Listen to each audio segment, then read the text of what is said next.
자, 여러분 우리 고전 시가 문학 수능 특강 시작해 보도록 하겠습니다. 먼저요. 고전 시가는요. 갈래가 아주 간단합니다. 옛날 시대의 문학을 뭐라 그래요?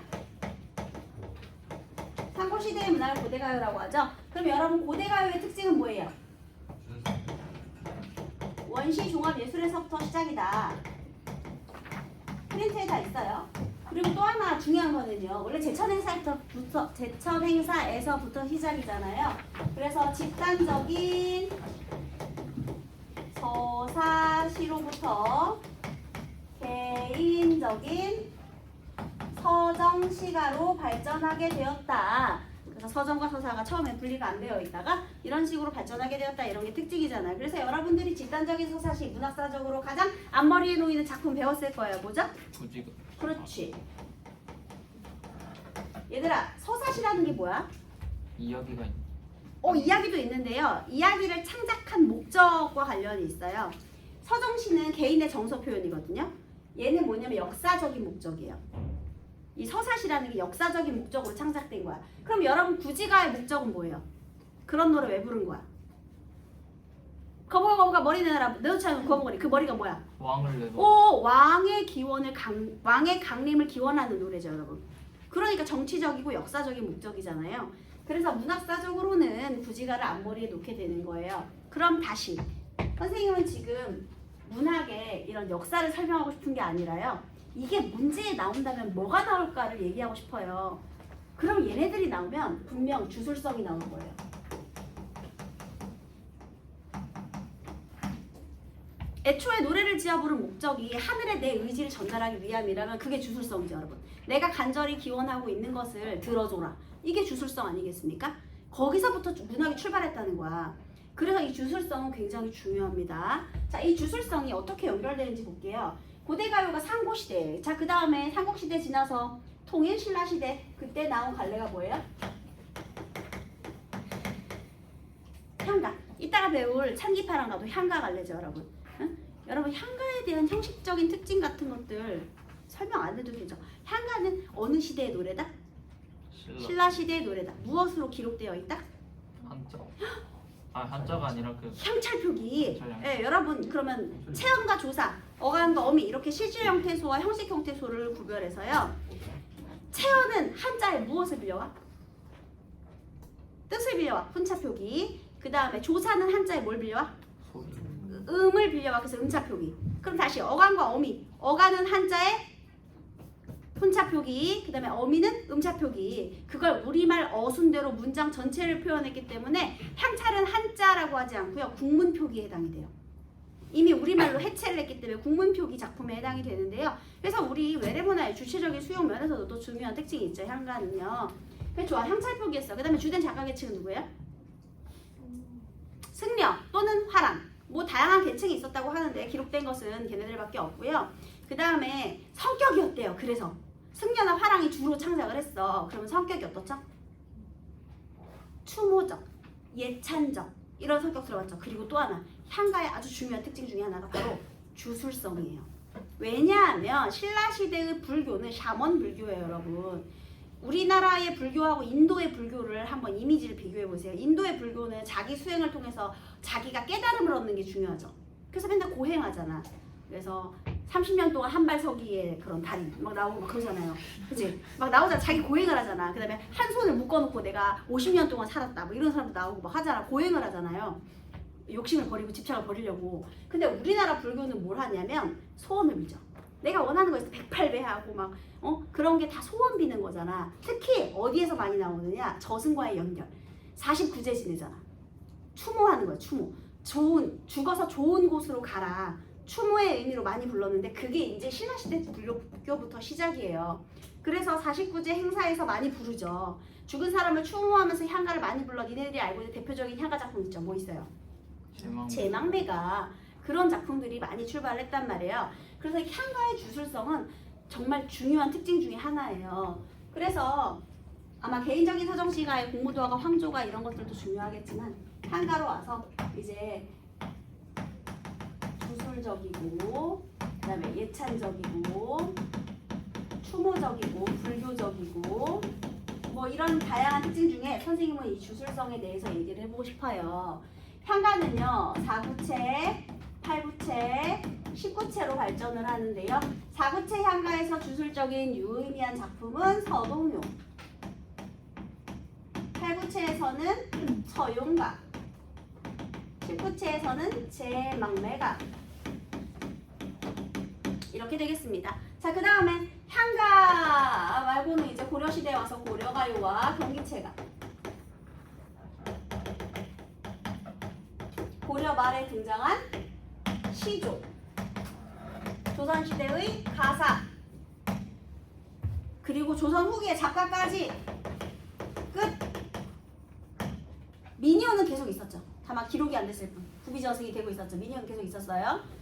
이렇게 갈래가 간단해요. 우리 이것만 알면 돼. 근데 그 중에서 여기에서 90%가 출제가 된다는 거죠. 요거. 이게 이제 조선 전후기 문화로 비교하면서 충신 연투지사 류냐, 강호 한정가 류냐 이렇게 구분해가지고, 그죠? 자, 그러면 다시 돌아와서 주술성 얘기를 한번 해보겠습니다.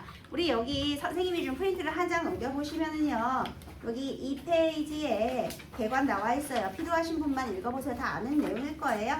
자, 4페이지에 구지가를 잠깐 보겠습니다.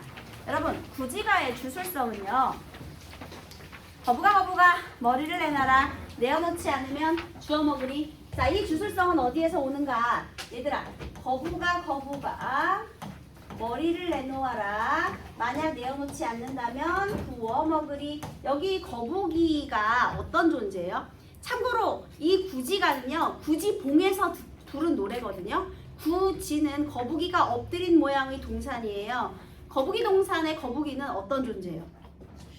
산신령이죠. 그래서 얘는요, 거북이가요, 내가 기원을 비는 기원의 대상이고요, 신령스러운 존재예요. 그 다음 거부가 불렀어요. 호명. 머리를 내놓아라. 이것이 내 요구거든요.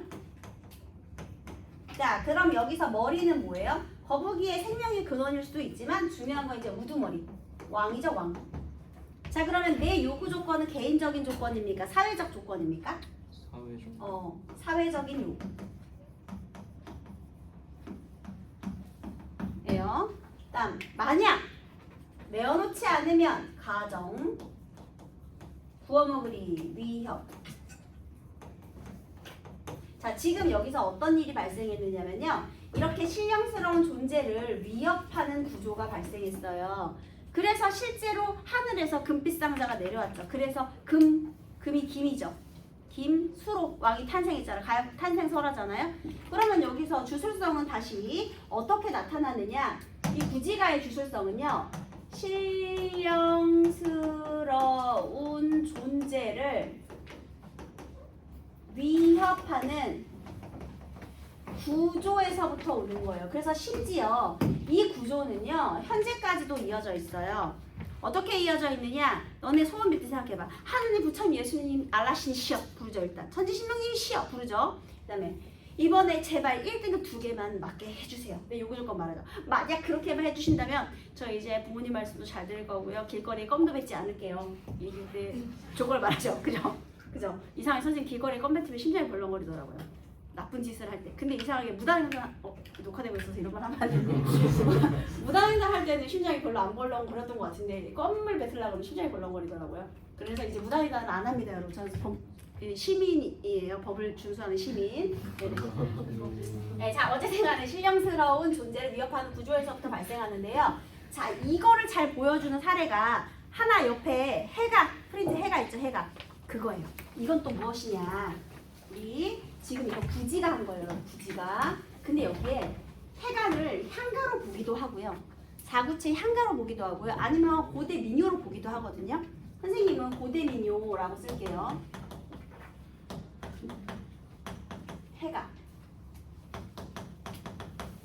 이 해가는 또 우리 순정공의 부인 수로 부인을 빼놓을 수가 없어요. 이 순정공의 부인 이름이 수로예요. 우연히 이름이 같죠. 김수로 왕하고요. 그 당시 유행한 이름이었나요? 어쨌든 이름이 같은데요. 절세 미인이에요. 어느 정도의 절세 미인이냐? 그것은 헌화가 사고체향가인 헌화가에서 한번 확인을 해볼게요. 프린트로 10페이지를 잠깐 펼치시면은요. 헌화 이거는 꽃을 바치는 노래거든요. 거기 배경설화를 잠깐 보면은요. 둘째 줄에 끝에 배경설화 둘째 줄 끝에 순정궁의 부인 수로가 이 꽃을 보고 절벽에 있는 철쭉꽃이에요. 이걸 보고 꽃을 꺾어다 바칠 사람이 누구인고? 라고 말하니 사람의 발자취가 다다를 수 있는 곳이 아닙니다. 왜냐면 절벽에 피어있는 꽃이 갖고 싶다고 했잖아요. 그러자 암소를 끌고 지나가던 늙은 노인네가 그 말을 듣고 꽃을 꺾어와서 바친 노래가 헌화가예요. 근데 그 노인이 어떤 사람인지 알 수 없었다? 아까 전에 사람은 못 가는 곳이라고 했죠. 그럼 이 노인은 사람일까? 아니에요. 여러분 우리 소를 끄는 신선이 한 명 있죠. 누구죠? 농사의 신은 참고로 직녀의 짝꿍입니다. 견우. 견우. 예. 그러니까 수로 부인이 얼마나 예쁜지 알겠죠? 견우도 바람나게 하는 견우가 거예요. 직녀를 없으면 견우와 직녀를 갈라놓을 정도의 야 카리나처럼 예쁜 여자가 와가지고 절벽에 저 꽃이 갖고 싶네 했더니 하늘에서 지금 견우가 그걸 보고 있었던 거야. 카리나만 보고 있었던 거죠. 예, 그래서 어쨌든 그걸 보고 나서 어머 저거 내가 꺾어다 줘야겠다 해가지고 꺾어다 바친 거 아닙니까? 그래서 그 정도로 대단하다는 겁니다. 그런데 이번에는요 또 어떤 일이 있었느냐. 그래서 이거는요 사실 수로 부인의 극강의 아름다움을 예찬한 노래예요. 이 헌화가가요. 꽃을 왜 바쳤는지가 중요해요. 그럼 다시 돌아와서 해가에선 또 어떤 일이 있었느냐. 이번에는요 용왕이 납치를 해갔어요. 수로 부인이 너무 예뻐가지고 용왕이 납치를 했어. 그러니까 이제 순정궁이 어머 내 부인을 훔쳐갔네 어떡하면 좋아 하고 발을 동동 구르고 있었겠죠. 그때 주위에서 뭐야 무슨 일이야 사람들이 막 모여들었어요. 용왕이 내 부인을 뺏어갔어. 그랬더니 사람들이 어머 혹시 너 그 노래 알아? 어떤 노래? 이 노래가 그렇게 효험이 있대. 우리 이 노래로 한번 수로 부인을 되찾아보자 라고 해서 여러 사람이 모여서 노래를 부른 거예요. 그래서 이제 이렇게 된 겁니다. 거부가 수로 부인을 내어라. 자 이번에는 해가예요. 거부가 수로 부인을 내놓아라. 자 이번에는 호명하고요. 그리고 요구했죠. 구조가 똑같죠? 그런데 여기에서 우리 이 거북이는요 똑같이 기원의 대상이면서 신령스러운 존재고요. 참고로 얘는요 용왕이에요. 용왕. 수로 부인을 빼앗아간 용왕. 그죠? 근데 또 하나 우리 거북이 구지가의 거북이하고 해가의 거북이는요 차이점이 있어요. 구지가의 거북이는 그냥 신이에요. 그런데 해가의 거북이는 나쁜 짓을 저지른 신이에요. 신령스러운 존재이긴 한데요. 여기다 플러스 부정을 저지른 대상. 그 부정의 내용이요. 남의 아내를 앗은 죄 그 얼마나 크냐라고 여기에서 그 남의 부인을 앗은 죄 부인을 강탈해 간 죄. 그래서 여기에는 이제 죄목을 밝히고 있죠. 그 부정의 내용 얘가 추가됐다. 얘만 차이가 있고요. 그 다음에 만약 어기어 내어놓지 않으면 똑같이 가정하고 구워먹겠다. 위협하는 구조로 되어 있죠. 누가 봐도 지금 이 구지가 따라했다는 거 알 수가 있죠. 왜 따라했을까요? 이 노래의 무엇을 가져오고 싶었던 거야? 주술성. 자 지금 그럼 이 주술성이 민간에서도 널리 구비전승되고 있었다는 거네. 그치? 우리 인간이란 존재는 굉장히 나약해요. 그래서 할 수 없는 한계가 되게 많죠. 그래서 항상 이렇게 신령스러운 존재들의 힘을 빌려서 뭔가를 해결하고 싶었어요. 그러니까 이 주술성이 계속 민간에도 전해지고 있었던 거죠. 다시 이 해가의 주술성은요. 이 신령스러운 존재를 위협하는 구조가 구비 전승되고 있었다는 걸 설명해 주는 거죠. 그래서 이 구조를 따온 거야. 이해되셨어요? 자 그러면 뭐가 다르냐. 첫 번째는 이 부정을 저지른 대상이다. 요거 하나 추가된 것이 차이점이고요. 또 하나 여기서 내 요구 조건이 수로 부인을 되돌려 달라는 거잖아요. 그러면 이 부인이라는 요구 조건이요 개인적인 요구죠. 이 수로 부인 이 개인적인 요구죠. 그러니까 여기는 사회적인 목적 서, 사, 적 목적 여기는 서, 정 그러니까 개인적인 목적으로 노래를 불렀다. 그게 차이입니다.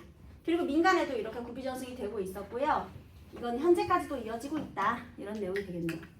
그래서 이렇게 주술성은 또 중요해요. 자, 그 다음에 우리 사실 그 고대 가요에 이제 개인적인 서정시가류는 공무도화가 황조가 정읍사로 떨어지는데요. 우리 8페이지 정읍사 잠깐만 볼게요, 여러분.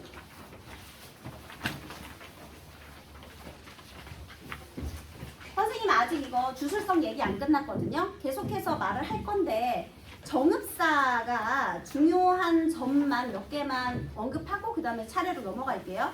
여기서 달 동그라미 해보세요. 정읍사에서. 우리 이따가 고전시가 그 1강에서요. 반월할 때 그 창기파랑가 할 때 달의 상징성이 나오거든요. 그래서 그것과 관련해서 우리 옛날부터 달은 어둠을 물리치는 광명의 상징이었어요. 그래서 거기다가요. 부정을 물리치는 어둠의 상징 이렇게 적어볼게요. 부정을 물리치는 어둠의 상징. 8페이지 정읍사의 달이에요. 부정을 물리치는 어둠을 물리치는 광명의 상징인데요. 거기 옆에 달 밑에 하가 붙어 있잖아요. 얘들아 하가 뭐게? 달림. 오 맞아. 혹격조사인데 높임의 혹격조사예요. 그러니까 이 달은 단순히 그냥 자연 달이 아니라요. 신령스러운 존재인 거죠. 천지신명으로서의 자연. 그 다음에요. 거기 증대 세모하세요. 증대가 어둡고 위험한 곳이거든요. 그러니까 봐봐. 이렇게 대조적인 공간도 대조적이고 그 다음에 명암도 대조적이죠. 그래서 그 증대를 디딜까 두려우니 달림이시여 환히 비춰주세요. 이렇게 소원을 빌고 있는 기원의 대상이 되겠습니다. 그 다음에 또 하나는요. 선생님이 그 두꺼운 글씨로 표시해 놓은 부분이 꼭 시조 같지 않아요. 여러분 초장, 중장, 종장 총 6구로 되어 있는 그래서 시조 형식의 기원으로 보기도 하는데요. 시조 형식의 기원에 관련해서는 여러 가지 썰들이 있어요. 얘가 지금 정읍사는 백제인의 노래죠. 여러분. 백제 가요잖아요. 그러면 옛날부터 민간에서 많이 불렀던 형식이다. 시조는. 그러니까 어느 고려시대에 갑자기 똑 떨어진 그런 형식이 아니라 그저 옛날부터 많이 유행하던 형식 중에 하나였다. 이런 썰 하나. 그 다음에 고려 가요가 점점 단순화되면서 시조가 되었다는 썰. 그리고 또 하나 여러분이 잘 아는 거. 19체 향가의 형식에서 비롯되었다는 썰. 이런 것들이 있거든요. 그래서 시조의 발생과 관련된 내용도 충분히 여러 작품을 거기다 막 껴가지고 문제로 나올 수 있다라는 거. 네, 그런 거 하나 있고요. 그 다음 다시 돌아가서 주술성 관련해서요. 우리 9페이지의 서동용. 얘도 주술성이 있어요. 저번에 온달설화 할 때 선생님 무왕설화 얘기했죠. 자, 얘가 선아공주님은 남몰래 짱 맞춰두고 밤마다 남자 안으로 간다네. 이 내용의 성격이 어때요? 남을 헐뜯는 노래였죠. 그런데 결국 이것 때문에 쫓겨났잖아. 그래서 그 사랑이 이루어졌죠. 그럼 주술성은 있는 거죠. 그쵸? 사람들이 이거 다 진짜라고 믿었기 때문에 쫓아오는 거 아니야 얘들아. 그쵸? 자 그러면요. 우리 서동훈의 주술성은 어디서 왔느냐. 내가 공주한테 갈 수 없어서 공주를 끌어내려야 되잖아요. 걔가 그 궁궐에서 나와야지 나를 만날 수 있을 거 아니야. 그래서 얘는요. 참요. 남을 헐뜯는 그 성격에서 와요. 남을 헐뜯었지. 그치? 그래서 거기에 참요. 지금 서동면은 참요. 헐뜯는 내용. 거짓된 내용에서 오는 거예요. 거짓된 내용에서 주술성이 왔어요. 그 다음 이제 신라의 처용가. 처용가는 맨 뒤에 있어 얘들아. 맨 뒤에 15쪽.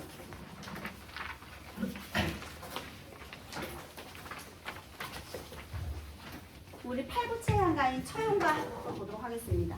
처용가는요.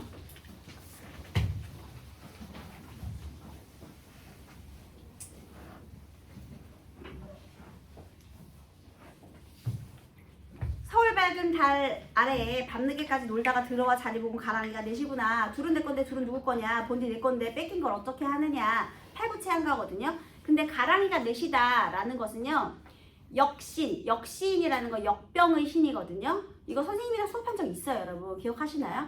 그래서 역병의 신인 역신. 그러니까 역병이 돌림병이거든요, 여러분. 코로나 같은 거. 그러니까 병에 걸린 거야, 아내가. 아내가 돌림병에 걸렸다는 것을 이런 식으로 다리가 넷이다 이렇게 표현한 것이고요. 그 다음에 처용이 이제 봤는데 아내가 병에 걸린 거야. 근데 이 노래를 불렀으니까 아내가 치유됐다는 거 아니겠습니까? 그쵸? 그런데 배경설화 속에서 그런 말을 해요. 얘가 결국 처용이 이 처용과의 주술성은요. 처용의 관용적 태도에서 오는 것이거든요. 이것은 무슨 소리냐? 태도라는 건 처용이 역신을 용서했죠. 얘들아, 용서라는 건 도덕적으로 위에 있는 사람이 도덕적으로 아래에 있는 사람을 용서할 수 있는 거예요. 그치? 내가 알라신을 용서할 수는 없어요. 알라신께서 나를 용서하는 거지. 그래서요. 자, 이 용서했다라는 건 처용의 도덕적 우위.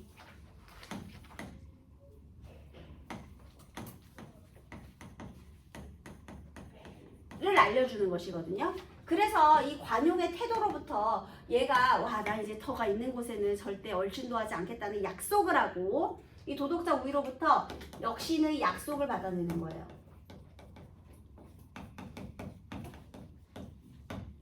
그래서 요게 이제 이 처용가의 주술성입니다. 다시 구지가의 주술성은 신령스러운 존재를 위협하는 구조로부터 만들어진 건데요. 처용가의 주술성은 어디에서 왔다? 처용의 태도, 즉 배경설화와 관련된 내용에서 왔다라는 거예요. 그런데 이제 역신을 쫓아냈잖아. 그래서 이게 벽사진경의 전통이 돼요. 벽사진경은요, 퇴마예요, 퇴마. 사악한 것을 물리치고 경사를 맞이하다. 그러니까 그 있잖아요, 신비 아파트에서 걔네가 이렇게 귀신 이렇게 내쫓으면 걔네가 맑은 깨끗한 얼굴 돼가지고 하늘로 막 날아가잖아. 눈 반짝반짝이면서. 그게 벽사진경이에요. 사악한 것을 물리쳐서 경사를 맞이하는 거. 그래서 이게 어디까지 이어지냐? 이제 그 고려가요 처용가까지.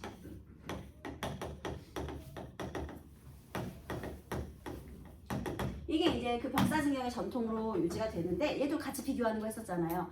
이 향가 처용가를 인용을 해요. 그런데 여기서 추가된 내용이 있죠. 고려가요 처용가에서는요. 여기는 처용의 관용적 태도 중심이었다면 이 처용의 신의함. 그래서 예를 들면 인형을 만들어서 세웠는데 어디에도 봉제선이 없었잖아. 도대체 이거 어디에서 만들어진 거냐 이런 것도 있었고요. 그 다음에 처용의 위험. 이것이 강조가 돼요. 여기는 위험 같은 건 없거든요. 그냥 관용적 태도만 있지. 근데 얘가 위험을 보이니까 역신이 두려워서 도망가고 싶어해요. 역신의 두려워함. 이것이 추가가 됐어요. 그래서 이걸 통해 이 처용의 위험을 조금 더 강조하고 있는 거죠. 그래서 그것만 좀 차이가 있어요. 그 다음에 여기는 화자가 계속 변하죠. 처용이 말하는 부분, 그 다음에 그 제사를 주관하는 제주의 목소리 또는 역신의 목소리 이런 것들이 선생님이 접신 과정에서 목소리 막 바꾸는 거라고 얘기했지. 그치? 막 내가 막 이렇게 접신하면서 막 이렇게 제사 지내다가 갑자기 빙의 원 하면 이제 역신이야. 그래서 두려워서 도망가고 싶네. 그러면 또 빙의 투 그럼 처용이야. 뭐 내가 뭐 무엇을 도와주랴 하고 뭐 이렇게 뭐 말을 하는 뭐 그런 장면들이 있는 거라고 생각하시면 되겠습니다. 알겠죠? 그래서 이게 이제 그 주술성이고요. 제망매가의 주술성은 어디에서 와요, 여러분? 향가 자체에 이제 주술성이 생긴 거예요, 여러분. 그래서 아마 월명사랑 관련된 배경을 이제 보기 속에 넣고요. 옛날 사람들은 향가 자체에 특별한 힘이 있다고 믿었다. 그래서 심지어 월명사가 뭐 향가를 지어 부르면 하늘의 병고가 나타나기도 했고 귀신들도 이를 좋아했다. 막 이런 내용이 막 나와요. 그러니까 이렇게 부르다 보니까 그 향가 자체의 주술성이 생긴 거야. 그래서요.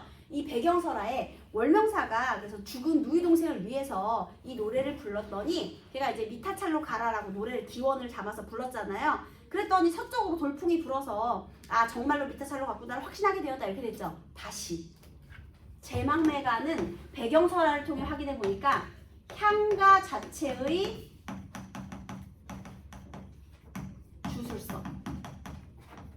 이제는 이 향가가 아예 주술성을 갖게 된 거야. 그래서 향가 자체의 주술성에서 옵니다.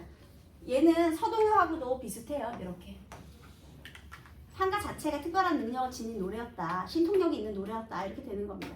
이해되셨나요? 이게 이제 주술성 관련된 내용이었어요. 자, 그 다음 다시 앞으로 프린트 조금만 넘어오시면은요. 이제 고대가요는 이렇게 마무리를 하고 지금 향가에서요. 오늘 이제 찬 기파랑가를 배워야 되잖아요. 근데 11페이지에 모 죽지랑가를 잠깐 펴보세요.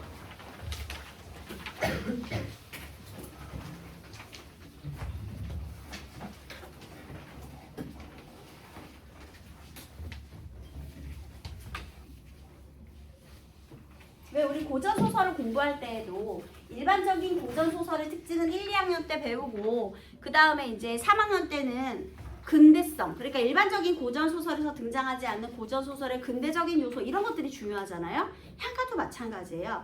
제망매가는 이제 더 이상은 수능에는 절대로 나오지 않을 것이라고 선생님이 생각을 하는데 만약에 이제 제망매가 가진 향가의 특징 뭐예요 여러분? 주술성 이런 것들이었죠. 그러면 이제 주술적이거나 불교적인 색채가 없는 그런 향가 그게 바로 찬기파랑가 그게 중요해요. 향가인데 향가 같지가 않은 거죠. 그럼 다시 그래서 모죽지랑가를 먼저 해볼게요. 모죽지랑가 몇 부치 향가입니까? 8줄이에요. 8부채죠? 후보에 모죽지랑 죽지랑 당연히 화랑이겠죠 여러분. 모는 무슨 모자예요? 그래 추모. 그래서 죽지랑을 추모하는 노래 이거 추모적이다라는 거는 향가의 특징이긴 하네요. 여기서 이제 내용 간단히 보면요. 지나간 봄 돌아오지 못하니 돌아오지 못한대요. 대상의 부재죠.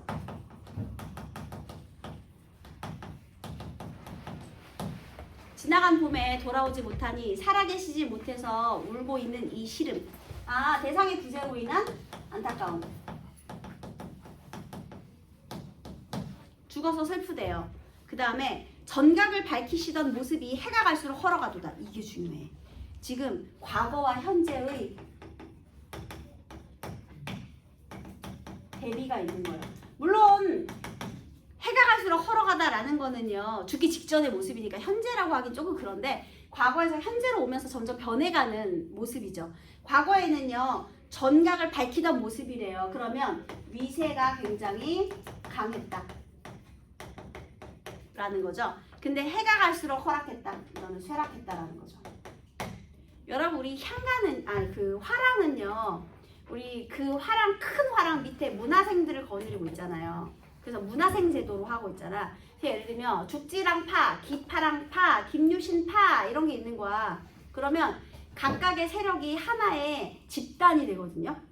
김유신 집단 이렇게. 그 다음에 뭐 죽지랑 집단, 기파랑 집단 뭐 이렇게요.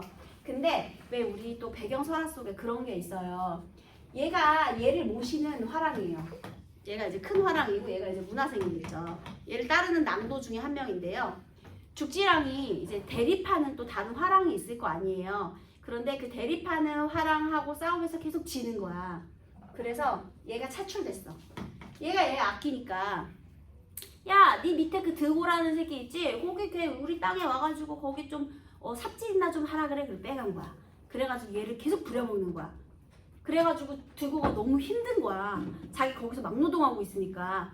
그래서 이제 죽지랑한테 살려달라고 부른 노래로 보기도 합니다. 자 이제 계속 볼게요. 어쨌든 쇠락합니다. 그 다음에 눈에 도름 없이 저를 만나보기 어찌 이루리. 이게 무슨 소리냐면요. 여기는 눈에 도름 없이라는 거는 그냥 눈 깜짝할 잠깐이라도 만남을 어찌 이루리. 그러니까 잠깐이라도 만날 새가 없다. 왜냐면 죽었으니까요. 안타까운 거죠. 계속 안타까워요. 그래서요. 그리워요. 그리는 마음의 모습이 가는 길 다복구렁에서 잘밤 있으리. 다복구렁이 뭐냐면은요. 여기 다복구렁을요. 무덤가에서 만날 날 있겠지. 이렇게. 보통 다복구렁을 무덤이라고 표현을 하거든요. 그래서 잠깐이라도 현재는 만날 수 없지만 너무 그립다. 그리워하다 보면 언젠가 무덤에서 만날 날 있겠지. 이렇게 하는 거예요. 근데 여러분 이거를 불교적 내세관으로 볼 수 있어요? 그냥 언제 한번 만나고 싶다 이런 거지. 이거는 왜냐면 만남이 필연적인 건 아니니까요. 그래서 얘를 불교적으로 조금 보기는 거시기한데요. 어쨌든 재회에 대한 소망이에요. 근데 확신이 없죠. 그래서 얘는 불교적인 내세관으로 보기에는 거시기는 하지만 어쨌든 간에 추모적이고 애상적이고 이 개인의 서정을 표현한 서정적이다. 그래서 여기서 불교적인 색채는 거시기한데 어쨌든 주술적인 특징이 없다라는 거. 오히려 서정성이 강하죠. 주술성보다는 서정성이 강하게 느껴지는 작품이다. 향가인데. 그래서 중요해요. 그 다음에 여기에 있는 다복구렁을요 무덤으로 보기도 하고요. 만약에 이제 모죽지랑가가 어떻게 나왔어. 그러면 그 보기 속에 아까 선생님이 설명했던 거 있죠. 죽지랑의 세력이 되게 약해지고 있었다. 그래서 드고가 그것을 슬퍼했다. 막 이런 내용을 주고 그 다음에 얘가 차출돼서 어디선가 일을 하고 있었다. 그래서 그 다복구렁을 본인이 지금 현재 위치하고 있는 곳으로 봐서 여기에 죽지랑이 찾아와 주기를 그래서 자기를 구원해 주기를 바라는 내용으로도 보기도 하는데요. 뭐 거기까지 넘어갔으니까 거기는 빼버리고 그냥 요거 무덤에서 만날 날을 소망한다. 죽어서라도 만나보고 싶다. 그냥 그렇게 생각하시면 되겠습니다. 알겠죠? 그게 뭐 죽지랑가예요. 자, 그래서 이것과 비슷한 찬기파랑가를 배울 건데요. 일단 찬기파랑가 하기 전에 향가를 끝내볼게요. 제방매가는 설명 더 이상 안 해도 다들 알 것이고 14페이지에 안민가 한번 보겠습니다. 와, 이놈의 안민가가요. 오늘 배울 찬기파랑가의 작가가 충담사거든요. 근데 안민가도 충담사의 작품이에요. 근데 거기에 안민 무슨 뜻이죠? 안이 무슨 안자예요? 백성을 다스리는, 백성을 편안히 다스리는 노래가 되겠습니다.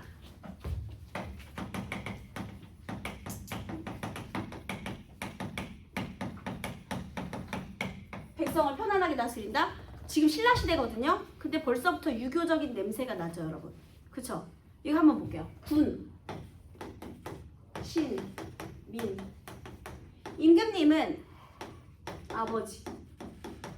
그 다음에 신하는 어머니. 백성을 아이라고 할 때 가정하고 있죠, 여러분. 관계를 가족 관계에 빗대고 있어요. 나라의 관계를 가족 관계에 빗댔고요. 그 다음에 백성들이 사랑을 알 것이다. 한마디로 자식을 아끼는 마음으로 백성을 사랑하라고 얘기하는 거죠. 그치? 지금 얘네가 백성을 사랑해라. 얘들아, 얘는 왕도 정치를 얘기하는 거야. 어머나 어머나 어머나. 얘는 향가인데 무려 유교적이죠. 유교적 이념을 다룬 유일한 향가예요. 이거 향가인데 유교적이라는 게 특징이야. 그래서 여기서 애민정신이 드러나는 거예요. 애민정신. 유교의 애민정신. 그 다음에요. 꼬물거리며 사는 물색이 백성이에요. 그래서 꼬물거리며 사는 그런 백성들을 먹여 다스리면 이 땅을 버리고 어디로 가려고 하겠는가. 그렇게 하면 나라가 지녀지실 것이다. 나라가 유지될 것이다. 한마디로요. 백성을 정성껏 보살피면 백성이 야, 우리가 이렇게 좋은데 여기를 버리고 어디로 가겠냐 할 거래요. 그러면 나라가 유지가 된대요. 백성이 근본이 되는 민본사상이죠, 여러분. 백성이 있어야 어쨌든 나라가 유지되는 거잖아.